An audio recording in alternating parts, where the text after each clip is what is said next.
efek samping, ya, indikasi, interaksi sama klasifikasi dari obat laksatif. Ya.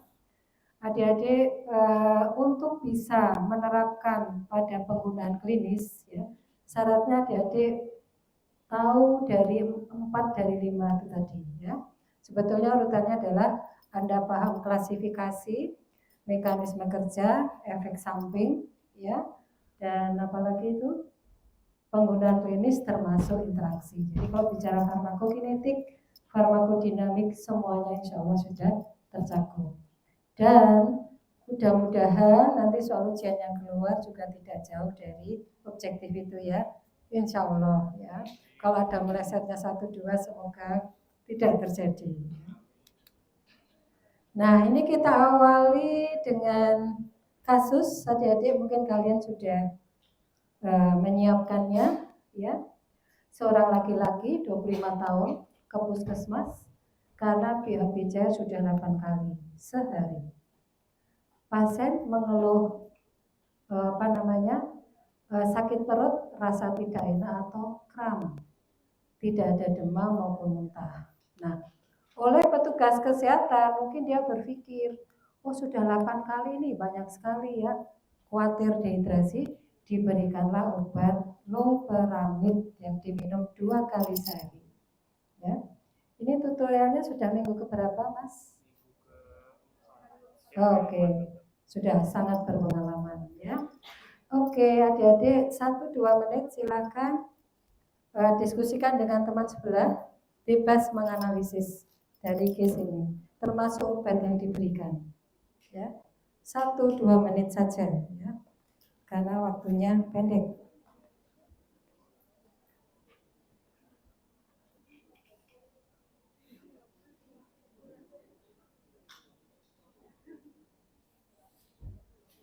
Sudah sampai pada 3 skenario, ya? Iya, skenario 1 apa? Hemoroid. Skenario 2?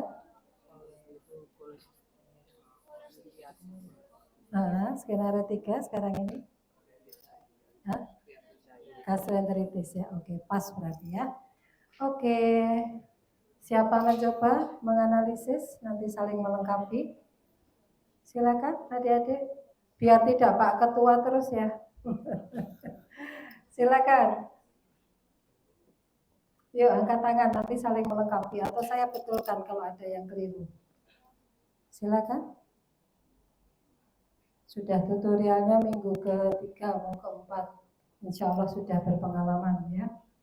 Kalau tidak saya minta Pak Ketua nunjuk temannya. Nah, silakan biar cepat. Ya, yuk silakan Mas, boleh putra, boleh putri.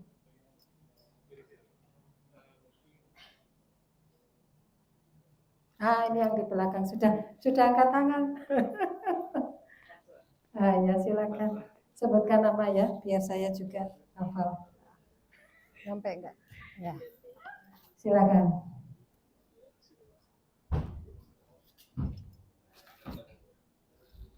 Ya.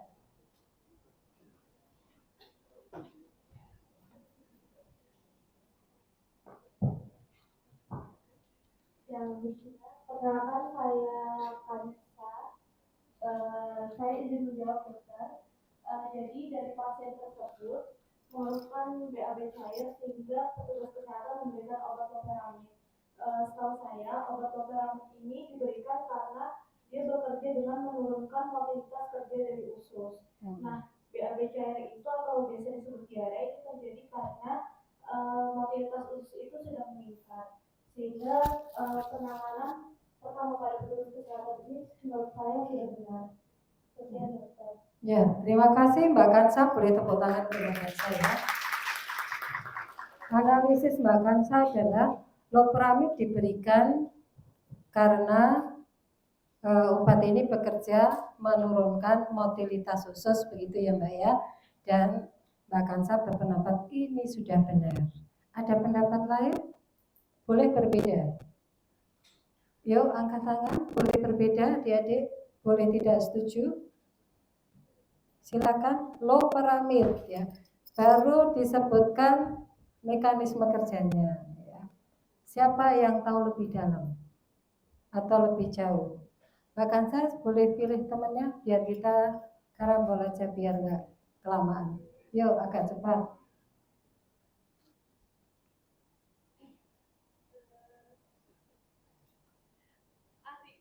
Mas Ari, silakan. Bergulir aja Mas, biar nggak bergulir aja nah. Melengkapi ya dari pendapat Mbak Kansa.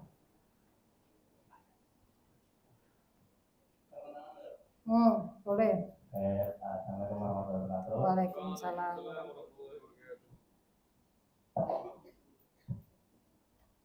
Perkenalkan, nama saya Mawasa dari Ramadan, sebagai ahli. Aku mau menambahkan bagian obat loperamidnya tadi. Jadi kan kalau misalkan loperamid itu dia cara kerjanya, setahu aku, nanti mungkin kalau ada yang tahu bisa dikoreksi, itu dengan membantu absorpsi dari cairan. Jadi kalau misalkan keluhannya itu kan BAB-nya cair, ya diberi loperamid. Sudah? Atau masih koma? Terus biar BAB-nya nggak cair lagi gitu. Oke. Loperamid bekerja meningkatkan absorpsi cairan, gitu, sehingga BAB-nya tidak cair ya. Oke, baik. Ada yang tidak setuju? Monggo sebelah sana. Mas Ari boleh pilih satu saja, temannya sebelah kanan.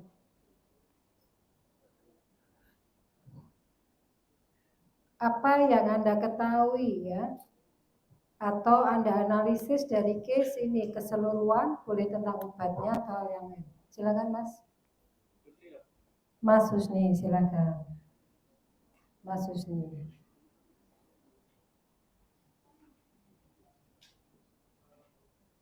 Ya. Nama saya Husni, izin menambahkan dokter. Menurut saya ini datanya masih kurang lengkap. Jadi tanya dulu akhirnya kapan mulai kapan kemudian apakah suara merah atau ada yang kemudian untuk ini adalah peramid ini setahu saya hanya untuk mengurangi dari gejala diarenya saja, namun dia tidak mengobati diarenya dari kalsatifnya sendiri. Sehingga beberapa peramid ini perlu dikaji ulang apakah dia ini menderita dehidrasi atau tidak, apakah makan minum pasiennya lancar sama diare. Jika dirasa tidak dehidrasi, mungkin peramid ini bisa diganti dengan obat yang untuk menyembuhkan dari diarenya itu sendiri. Jadi tidak hanya mengurangi diarenya, tetapi dari kalsatifnya. Ya, baik. Silakan tepuk tangan ke Mas Husni. Terima kasih adik-adik semuanya, ya, kritis sekali ya. Datanya belum lengkap nih. Konsepnya sudah berapa lama, berapa hari ya. Bagaimana konsistensi BAB-nya ya, apakah ada lendir atau deret ya. Loperamid, nah tadi masih perlu dikaji ya kata Mas Husni ya, Mbak Kansa ya. Mbak Kansa kan menyatakan ini sudah benar ya. Nanti kita cek ya adik-adik ya di teori atau slide-slide berikutnya ya. Apakah pemberian obat loperamid untuk mengatasi diare cair 8 kali sudah tepat atau belum? Ya, jawabannya nanti kita analisis di slide-slide berikutnya ya. Nah, adik-adik ini judul lama ya, absorbens dan laksatif. Nah, kalau kita diskusi tentang obat-obat ini ya, itu tidak lepas dari dua kondisi ya, yaitu diare dan konstipasi ya, diare dan konstipasi. Nah, betul sekali kalau kita sebelumnya ini di bagian apa ya, patogenesis, patofisiologi atau di klinis, adik-adik sudah paham belum? Kapan disebut diare dan kapan disebut konstipasi? Ada beberapa parameter. Ada yang tahu Mas? Kapan disebut seorang pasien mengalami diare? Boleh. Ya. lebih dari atau sama dengan 3 kali misalnya. 3 kali dalam sehari. Dengan konsistensi yang cair. Oke, bagus. Kalau konstipasi? Kalau konstipasi kurang kalau spesifiknya cuman tidak bisa atau sulit buang air besar itu dalam waktu lebih dari sehari atau lebih dari. Ada pendapat lain Mbak sebelahnya? Konstipasi Mbak? Parameternya berapa hari kita sebut konstipasi? Konstipasi itu kalau kurang dari 3 kali sama seminggu. Kurang dari 3 kali sama seminggu. Ada pendapat lain konstipasi? Parameternya? Mungkin di bagian konsistensi dari pasiennya sendiri. Ya. Baik, terima kasih adik-adik pendapatnya. Nanti bisa dicek ya, monggo tergantung dari sumber atau referensinya. Secara umum betul sekali kita mengatakan seorang pasien mengalami atau menderita diare bila BAB-nya dalam sehari lebih dari atau sama dengan 3 kali dengan konsistensi tinjanya itu lembek atau cair ya.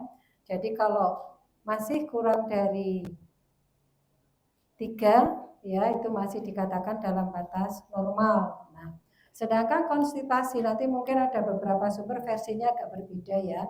Ada yang mengatakan 5 hari, ada yang mengatakan seminggu. Silahkan nanti sumber yang dirujuk ya. Oke, nah sehingga pada kondisi-kondisi tersebut kita perlu berpikir ya. Itu sebabnya kenapa, etiologinya ya. Sebetulnya prinsip penanganan ya kasus diare ini maupun konstipasi ini adik-adik dalam prinsip tata laksana itu kita mengenal ada berapa adik? Tata laksana secara umum. Terapi non farmakologi dan terapi farmakologi itu sebagai dokter harus dipegang terus ya. Non farmakologi ya, bisa diet ya, bisa lifestyle gaya hidup, bisa exercise, bisa istirahat dan seterusnya ya. Terapi suportif ya, multivitamin dan seterusnya. Sehingga kalau adik-adik tahu bahwa diare ini yang dikhawatirkan apa tadi, kalau berlebihan itu bior sampai belasan kali adalah dehidrasi. Jadi prinsip penanganannya adalah rehidrasi tentunya ya, rehidrasi. Nah, itu prinsip penanganan pertama kalau memang kondisi pasien memang diarenya sangat profuse ya sampai belasan kali sudah sekian hari. Nah, itu kita prinsip pertama adalah rehidrasi. Kemudian etiologi. Etiologinya kenapa? Karena virus, bakteri, atau mungkin intoksikasi keracunan. Ya, keracunan. Nah, nanti bakteri dengan segala karakteristiknya ya, Shigella misalkan atau amoeba. Oh, pasti diarenya ada lendirnya atau darahnya di tinjanya. Oh, karena virus, oh mungkin dia akut saja dan biasanya cair. Ada demam enggak? Itu semua ada karakteristiknya ya. Kalau intoksikasi keracunan misalkan habis kondangan, itu onsetnya pasti cepat, kurang dari 24 jam.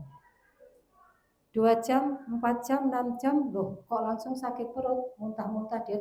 Dan itu tidak mengenai pada 1-2 orang, tapi banyak orang. Ada kecurigaan, kemungkinan keracunan atau intoksikasi. Jadi harus dipertimbangkan ini ya. Nah, karena pada kondisi diare itu, apa dik? Kita tahu ya, motilitas usus, peristaltik usus pasti akan meningkat. Meningkat. Kenapa? Karena dia dengan mekanisme apakah karena infeksi, karena keracunan itu berefek pada motilitas usus ya.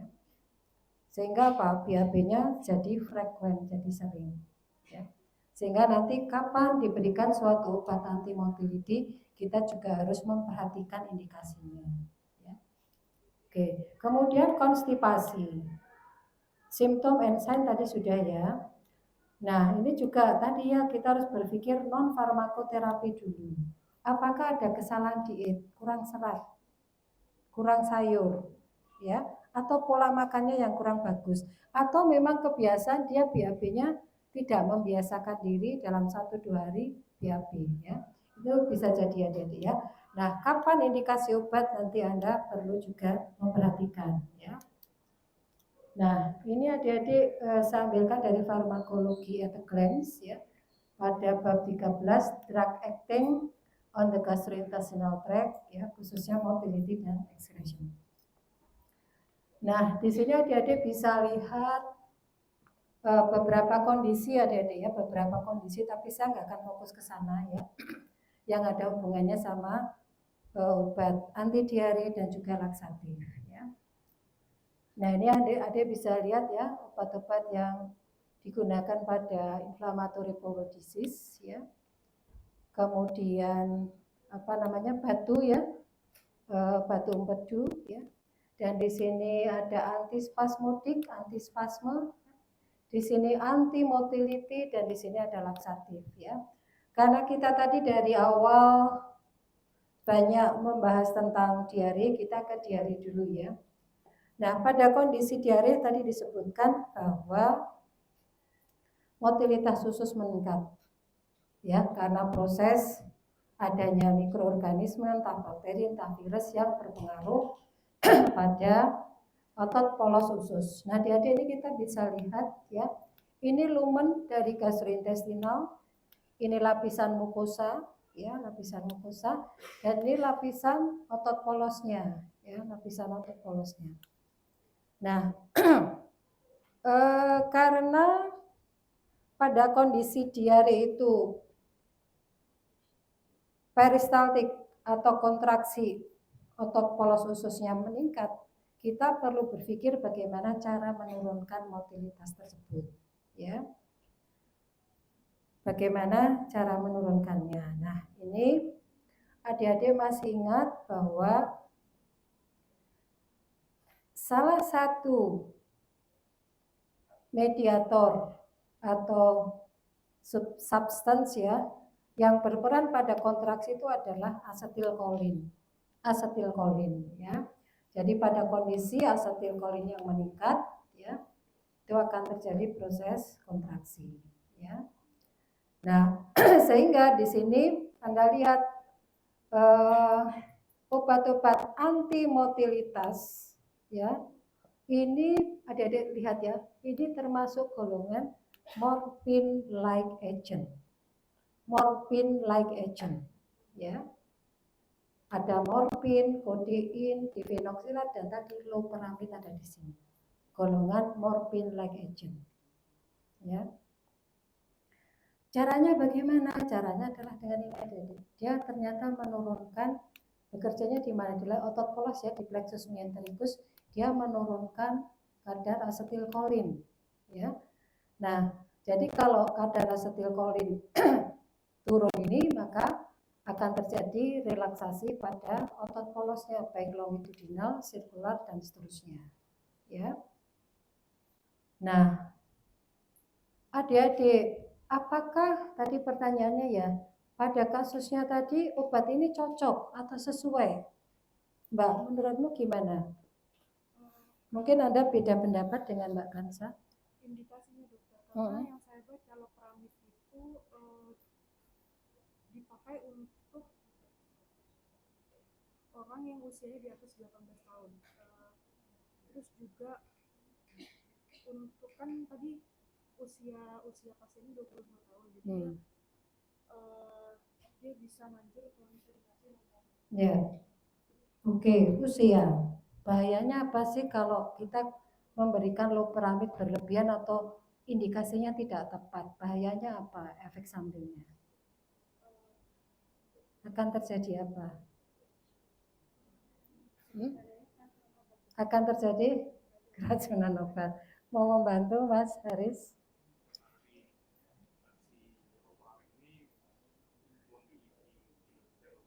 Hmm. Hmm.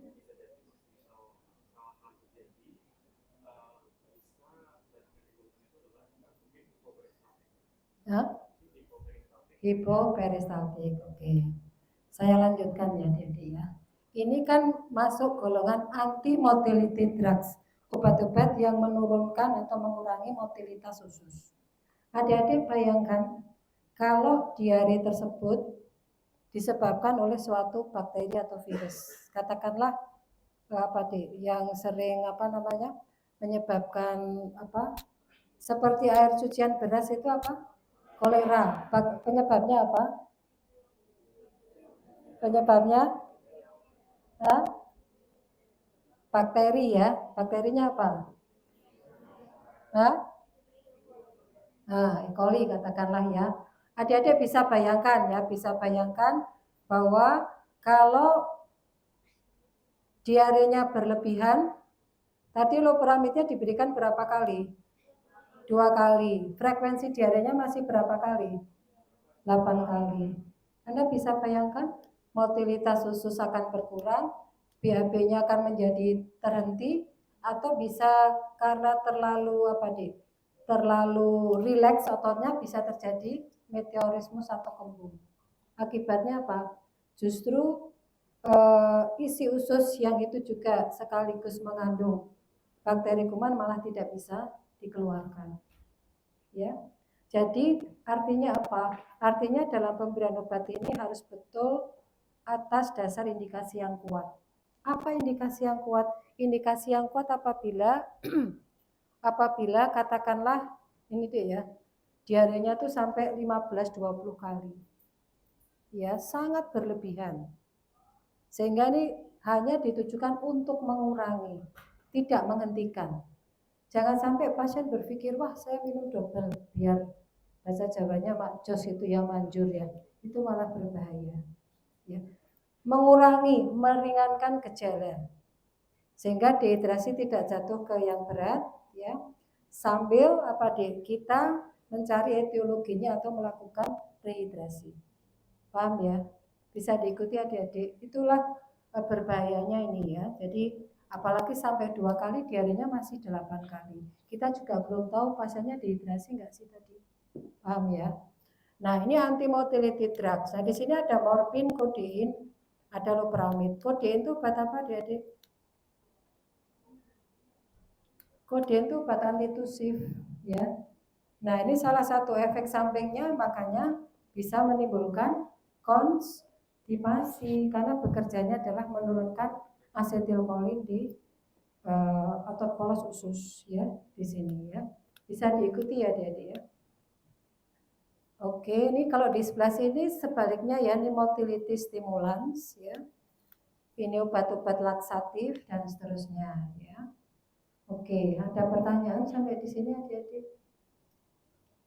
Ada yang mau ditanyakan? Ini kayaknya nanti dibaca sendiri ya, Dik ya. Yang anti diare. Atau saya lanjutkan dulu ya sebelum ke adsorben ya.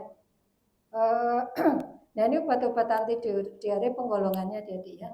Nih ya, garis besarnya ada adsorben, ada antikolinergik dan ada opiat tadi ya, loperamid golongan morphine like agent ya. Nah, adsorben ini pada prinsipnya dia melapisi lapisan mukosa di dalam gastrointestinal tract ya, sehingga mampu mengikat ya baik itu bakteri ya, toksin dan seterusnya ya, karena seperti pada kondisi intoksikasi ya yang mengakibatkan diare itu kan sebetulnya toksinnya ya. Toksinnya dari apa biasanya? Kalau dari makanan kaleng misalkan ada apa di sana? Ada bakteri apa yang paling sering, dan karena kita tidak melakukan pemanasan yang sempurna, nah itu toksin dari bakteri tersebut yang mengakibatkan diare. Ini ya pada prinsipnya ini untuk golongan adsorben. Preparatnya ada bismut salisilat, kaolin pektin dan seterusnya ya. Nah, adik-adik nanti bisa mencari bahwa evidence base penggunaan obat-obat adsorben ini Apakah betul-betul efektif mengurangi diare atau tidak nanti bisa dicari ya. Tapi ini menjadi pilihan ketika kondisinya memang menjadi berat atau tidak teratasi. Ini efek sampingnya, ya, meningkatkan waktu perdarahan, konstipasi, ya, fesesnya menjadi hitam, bahkan sampai ini hilang pendengaran, tinnitus, ya, rasa metalik, ya, dan seterusnya.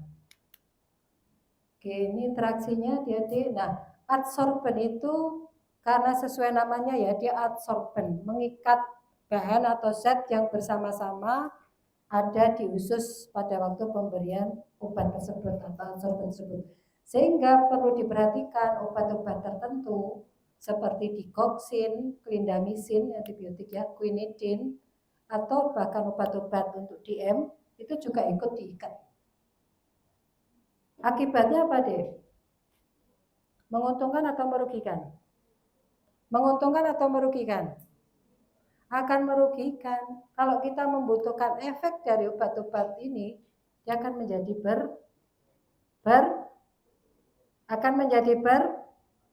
tambah atau berkurang? Ya berkurang karena dia diikat, nggak masuk ke peredaran darah sistemik, ya, diikat oleh adsorben tersebut. Itu ya prinsipnya ya. Karena dia mengurangi absorpsi dari obat-obat yang diberikan bersama-sama dengan adsorben tersebut. Nah, ini interaksi ya. Oke, ini sudah masuk ke konstipasi. Ada pertanyaan adik-adik? Untuk anti diare, prinsipnya ada 3 ya. Obat-obat anti diare yang pada prinsipnya lebih penting adalah non farmakoterapi, baru farmakoterapi, dan kombinasi itulah yang dianjurkan, 2 kombinasi obat, 2 kombinasi pendekatan. Dan untuk obat-obatnya apakah yang dipilih antimotility drugs ya, apakah golongan opiat atau morphine like agent, adsorben ataupun obat-obat yang lain ya. Oke, ada pertanyaan sampai di sini? Nah, ini kita lanjut ke konstipasi ya. Ke konstipasi, di sini ada salah satu pengertian yaitu abnormally infrequent and difficult passage of feces through the lower GI tract ya. Abnormal dalam frekuensi BAB dan kesulitan karena fesesnya menjadi keras ya. Ini bukan suatu penyakit tapi suatu simptom ya, suatu simptom ya. Nah, bisa juga karena adanya gangguan ya pada gerakan atau peristaltik di usus besar atau usus bagian bawah atau rektum. Nah, konstipasi ini adik-adik sebabnya macam-macam ya, sehingga dikatakan sebagai simptom ya. Nah, ini ya, jadi kalau kita mengetahui bahwa pengertian dari konstipasi adalah kesulitan atau infrequent, kita perlu menelaah sebabnya ada di mana ya. Tidak infrequent, frekuensinya nggak teratur itu bisa juga karena terletak pada pola kebiasaan dari pasien atau seseorang ya atau individu tersebut ya. Kesulitan, nah itu dietnya bagaimana tadi ya, apakah memang kurang serat, kurang cairan dan seterusnya sehingga menyebabkan difficulty ya di dalam pengeluaran feses dan seterusnya. Nah, itu menjadi dasar bagaimana kita mengatasi hal tersebut. Misalkan apakah membutuhkan suatu laxative agent ya. Dan ingat ini adalah obat yang sifatnya simptomatik ya, simptomatik bukan kausatif adik-adik. Perhatikan lama penggunaan dan juga tidak boleh diberikan secara waktu dalam jangka panjang ya, seperti itu. Nah, ini oke, sekarang boleh buka handphonenya. Ini ada pertanyaan, silakan dicari adik-adik. Nah, ini penggunaan laksatif ya, nanti baru saya jelaskan yang gambar tadi ya. Boleh buka handphonenya untuk menjawab pertanyaan ini, silakan. Berapa prevalensi penggunaan laksatif dan Jelaskan kondisi atau indikasi terbanyak laksatif itu digunakan. Silakan.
Sudah? Siapa sudah menemukan?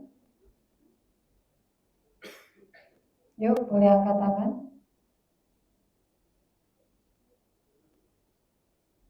Silakan adik-adik.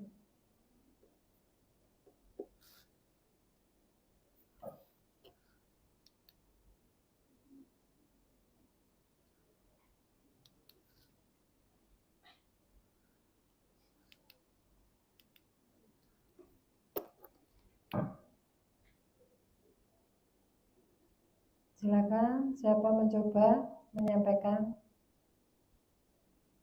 Tadi terakhir sampai siapa ya? Ya? Mas Husni ya, yang formal ya. Mas Husni boleh dipilih temannya Mas Husni. Silakan.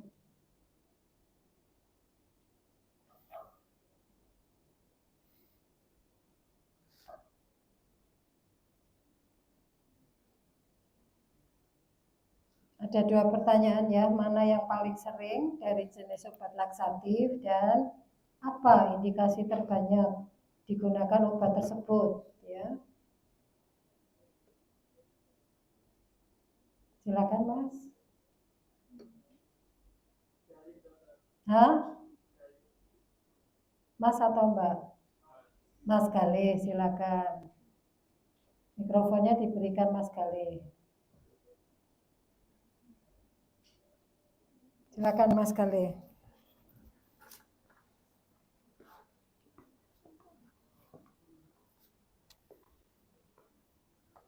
Ini sudah saya bukakan nih berbagai macam obat laksatif.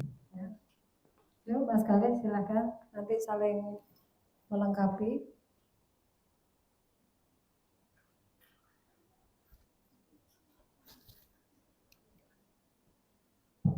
Ya. Kalau yang prevalensi saya cari di PubMed tapi nggak terkait tahun berapa ini. 2022 itu cuma disebutin kalau secara total itu 6% pasien didiagnosis konstipasi. Jadi yang apa namanya yang diberi obat pencahar dari 6% itu sebanyak 60% yang dikasih laksatif. Terus jenis laksatifnya ada enggak? 6% ya dari populasi, 60% itu diberikan apa? Jenis obatnya atau kasusnya? ini cuman bilangnya diresepkan obat pencahar gitu Dok. Berapa persen? Dari 6% yang diagnosis konstipasi itu 60%. Oke. 6% konstipasi, 60% diresepkan obat pencahar atau laksatif. Terima kasih Mas Galih. Satu lagi Mas, boleh sebut pilih temannya. Satu lagi ya. Atau kecuali kalau adik-adik ada yang angkat tangan silakan. Ini untuk pembelajaran kita bersama ya. Untuk awareness berapa besar, seberapa sering hal ini terjadi. Silakan. Marsya, Dok. Oh, Mbak Marsya, silakan Mbak Marsya.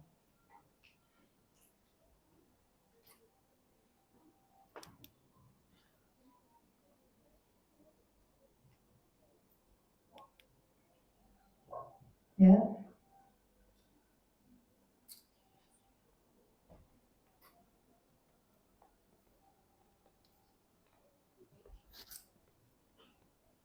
Silakan Mbak Marsa.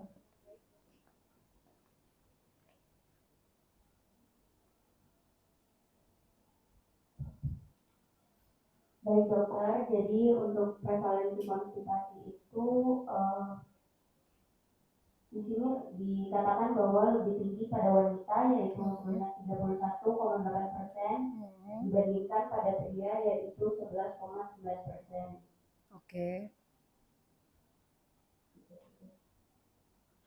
Itu saja dok. Frekuensi atau prevalensi wanita lebih tinggi 31% dibandingkan pria. Kenapa Mbak?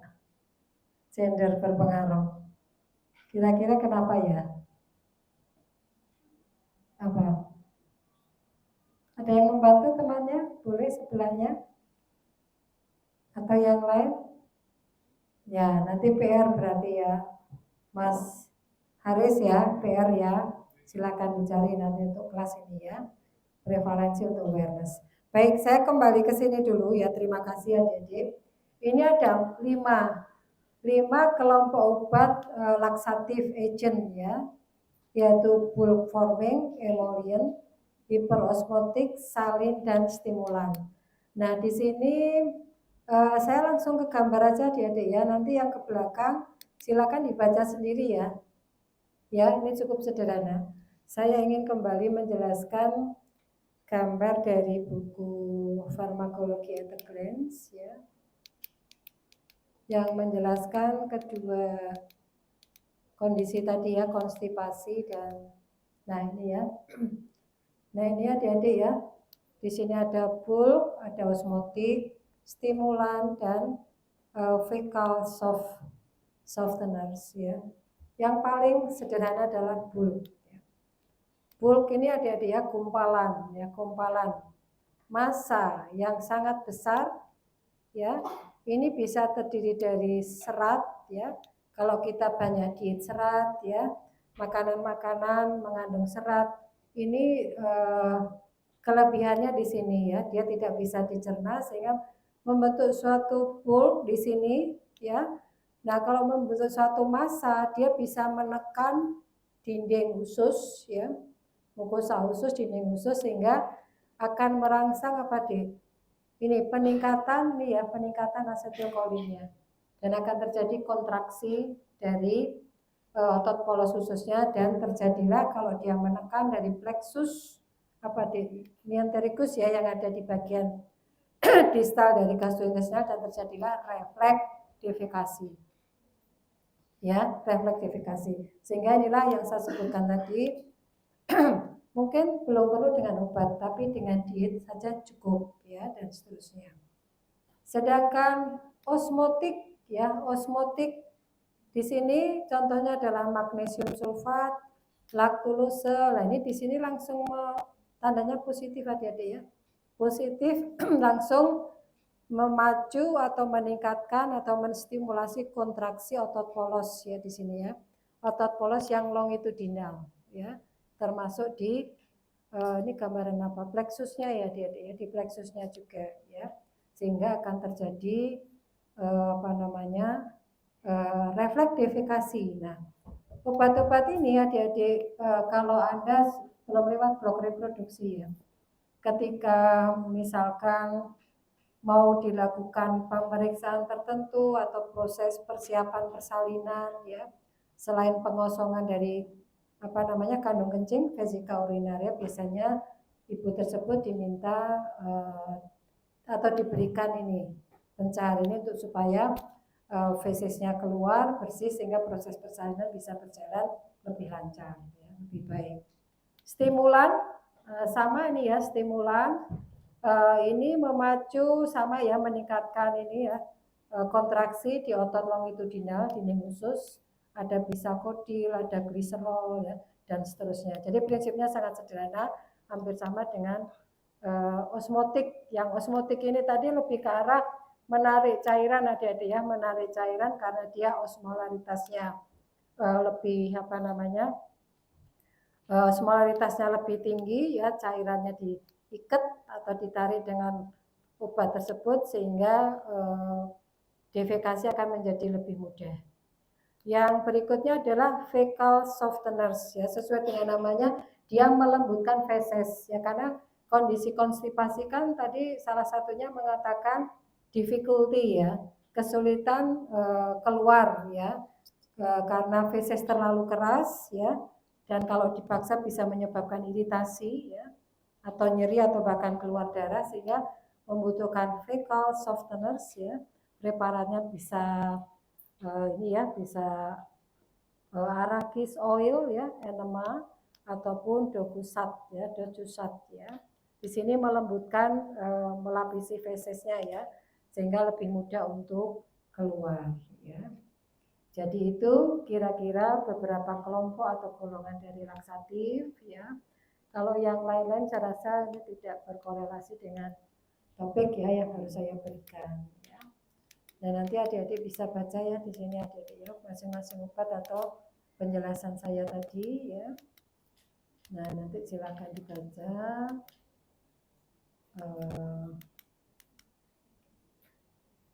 Oke. Ini efek sampingnya, adik-adik, efek samping. Silakan. Oke, ada pertanyaan dulu sampai di sini sebelum kita akhiri. Sudah azan ya. Ada pertanyaan adik-adik? Oke, silakan Mas Galih.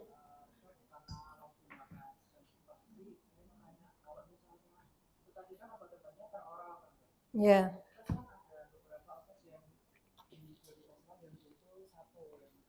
Supositoria. Supositoria.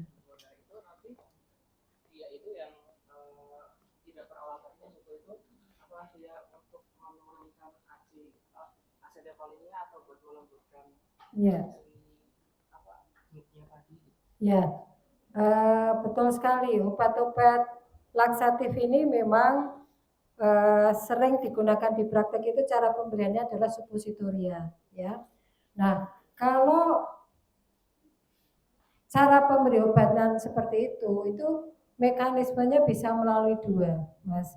Satu, dia merangsang plexus myentericus yang ada di bagian penghujung usus besar, kolon, dan yang kedua adalah bisa merangsang tadi kontraksi dari otot polos ususnya, sehingga dua hal inilah yang bisa menyebabkan defekasi lebih lancar atau lebih mudah keluarnya feses ya. Jadi kenapa ketika obat suppositoria itu dimasukkan ya ke dalam dubur ya, itu kan terus kemudian tidak lama kemudian kan langsung menimbulkan refleks defekasi ya. Jadi nanti itu juga silakan, nanti tergantung pada kandungan obat di dalam suppositoria tadi. Oke, mudah-mudahan bisa menjawab ya. Silakan, masih ada lagi. Nah, adik-adik kalau memang obat-obat laksatif ini memang harus digunakan ya atas indikasi yang kuat, tolong juga diperhatikan berbagai kemungkinan efek samping yang timbul ya, sehingga ini ya seperti kram, diare ya, pada salin misalkan, keracunan dari magnesium misalkan pada pasien yang sekaligus mungkin menderita sakit ginjal ya atau gagal ginjal dan seterusnya. Stimulan, nah ini bisa menimbulkan malabsorpsi nutrisi yang lain, skin rash, iritasi dan seterusnya, rektal iritasi. Baik, saya rasa itu ya, kalau tidak ada pertanyaan mudah-mudahan bisa bermanfaat.